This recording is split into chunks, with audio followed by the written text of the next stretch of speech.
বাবা দিতে পারলেই খুশি হয়। নিজে কিছু কিনবেন না এবার? নিজের কিছু না তো, বাবার এটাই দায়িত্ব এবং এটাই কর্তব্য, এটাই আনন্দ পায় বেশি। ভাবছেন নিজে কিনবেন ঈদে? আমাদের ফাইন্যান্সিয়াল যদি ওইরকম থাকে অবশ্যই কিনা যাবে, কিনবো। নিজের জন্য কি কিনেছেন বা কিনবেন? না, এবার ঈদে আমি নিজের জন্য কিছু কিনবো না, আমার ইচ্ছা আছে। মানে আমি আসলে ওইভাবে টাকাটা ম্যানেজ করতে পারতেছি না, যেজন্য আমি নিজে এবার কিনতে পারবো, কিন্তু আমার সন্তানকেই দিব শুধুমাত্র, আর আমার আব্বার জন্য একটা পাঞ্জাবি কিনবো, এতটুকু আমার ইচ্ছা এবার।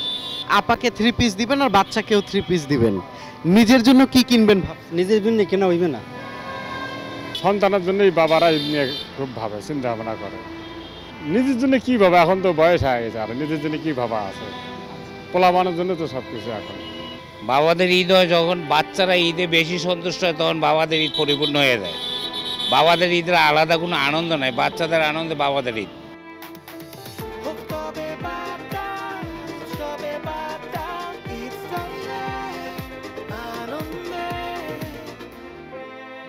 আসলে বাবাদের মধ্যে তো মূল চিন্তা হলো যে ছেলেদের, ভাইদের, বোনদের কিভাবে ঈদের খুশি করবে, সেজন্য তাদের চিন্তা ভাবনা থাকে যে ঈদের বোনাস, কাপড় চোপড় কেনাকাটা, এগুলো নিয়ে বাবাদের একটু উদ্গ্রীব থাকে আর কি। আসলে নিজের জন্য তেমন ভাবতেছি না, তারপরেও হয়তো বাচ্চাদের সাথে একটা পাঞ্জাবি, একটা টুপি হইলে বেটার হয়, এই।